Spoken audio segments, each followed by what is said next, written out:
I would like to draw our attention to agriculture. I want to draw our attention to agriculture.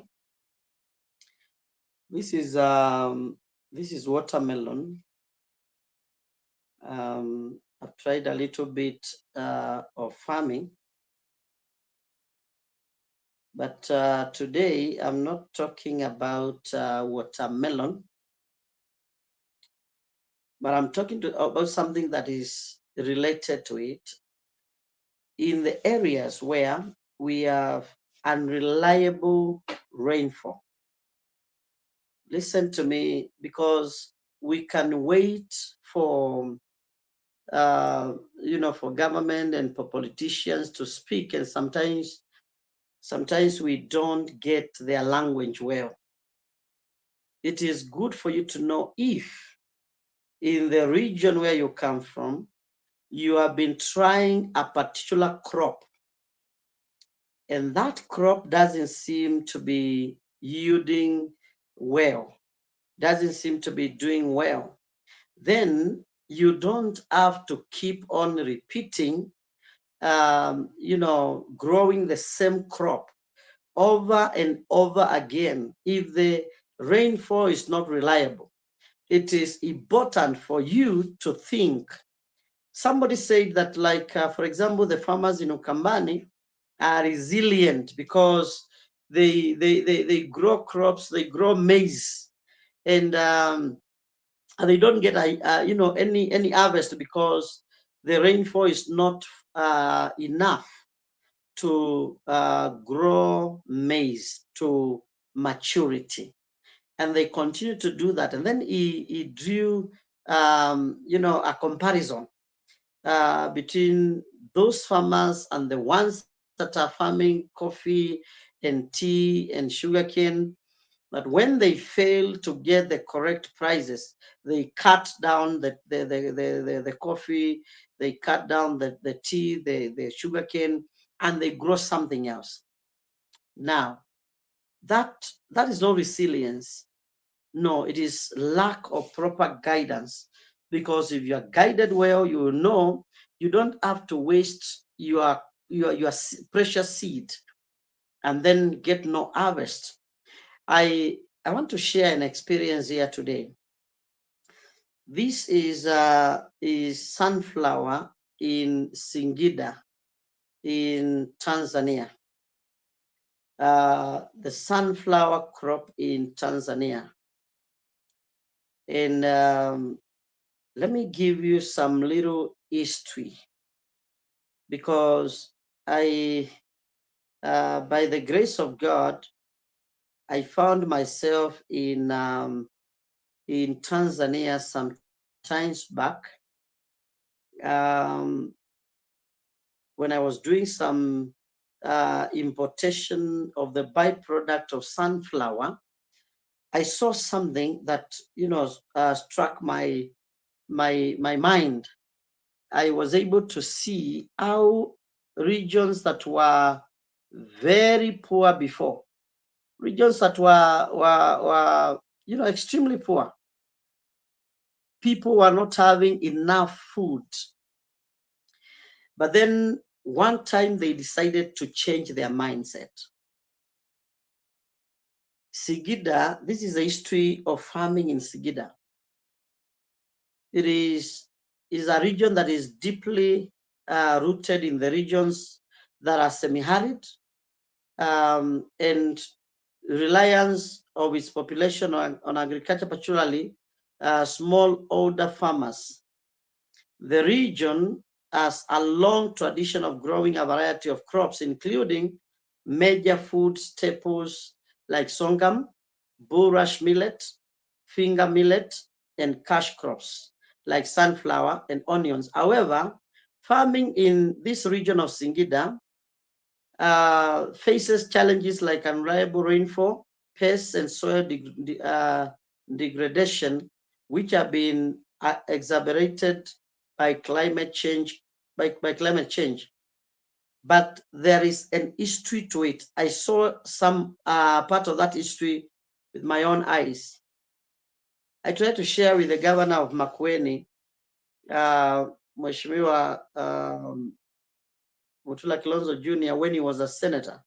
And I wanted to take a group of people to go and see it so that they can see how they can implement it in Makueni. Because if you throw it, a seed in the semi-arid regions without any fertilizer, it will produce a crop, even with a little rainfall. Whether it is in Makueni, in Kitui, in Taita Taveta, in Kirinyaga, in Tharaka Nithi, even in Naivasha here, it is a crop that can do very well, even in some parts of Western, where not the areas that have a lot of rainfall, but the areas that the rainfall is not too much, or even the soil is not that fertile.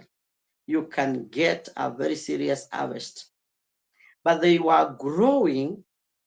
The people there were depending on agriculture that was growing the crops that were staples for food. They were not growing commercially, but then they began to diversify. Actually, there is a time that the government decided to help the people there to change their mindset. Because you see, the problems of climate change, which is not really, I don't want to get into that because it has a lot of things that are that need a little bit looking into.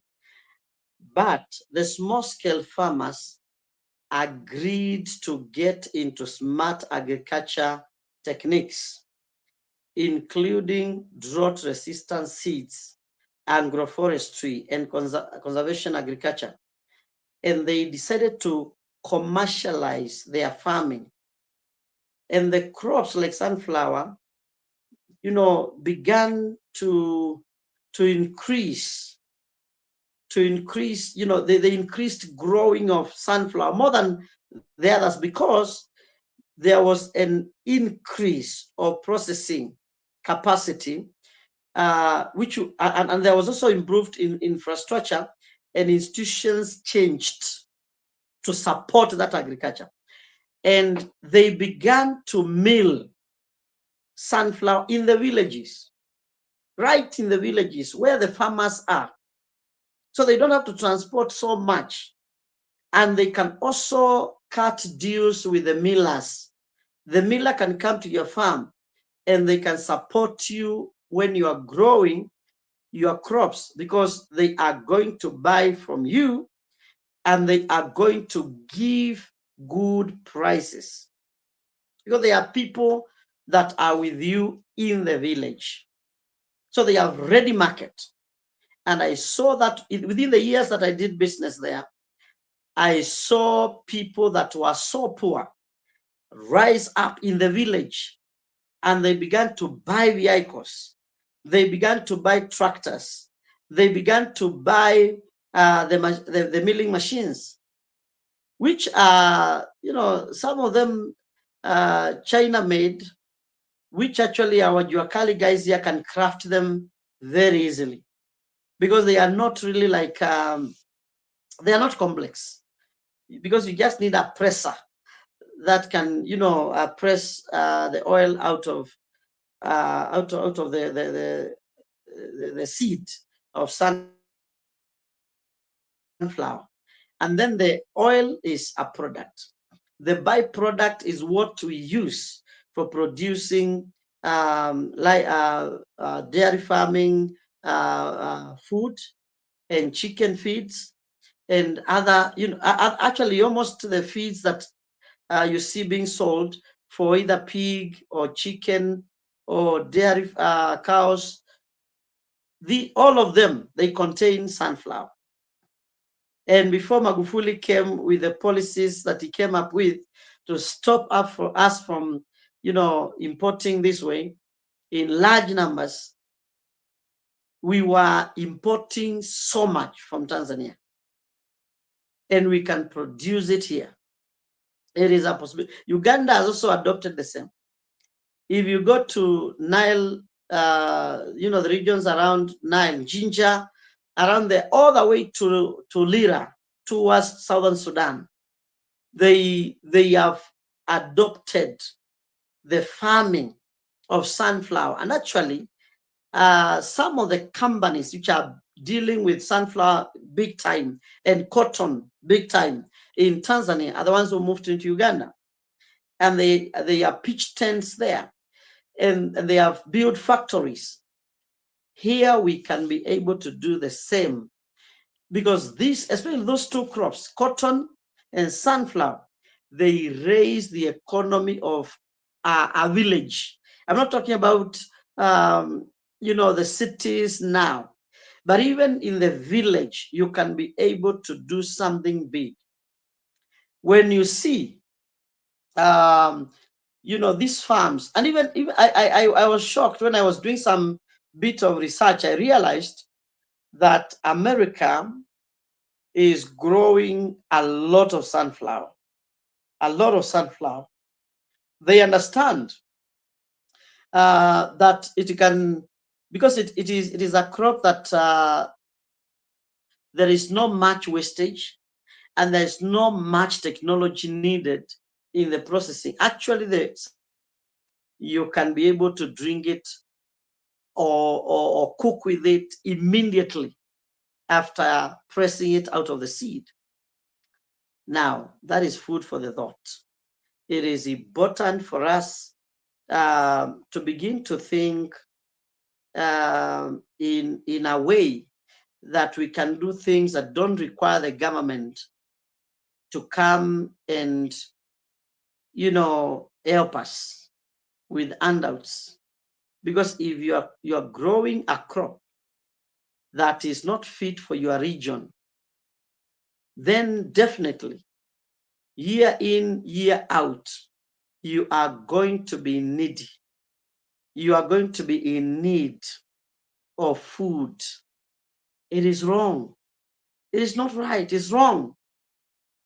How comes that we have regions where people have been represented in parliament, in the National Assembly, in the Senate, they have county governments, and still not thinking outside the box and not helping the people to do something with what they have currently?